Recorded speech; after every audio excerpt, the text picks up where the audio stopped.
back to the series of learning Adobe Illustrator. In the previous video, as we have understand about the home page of Illustrator, in this video, we will start how to convert the text into a shape and outlines in the Adobe Illustrator. This is a super useful trick for customizing typography and creating unique designs. So let's create by selecting the type tool from the toolbar, or you can press T on your keyboard.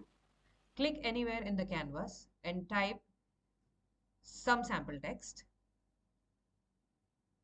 Once your text is ready, make sure it is selected.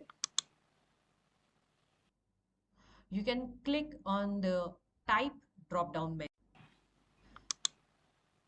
Now click on create outlines to turn your text into a shape. You can also use the shortcut key, which is Shift Ctrl O. If you want to edit it individual letters, just double click to isolate the group.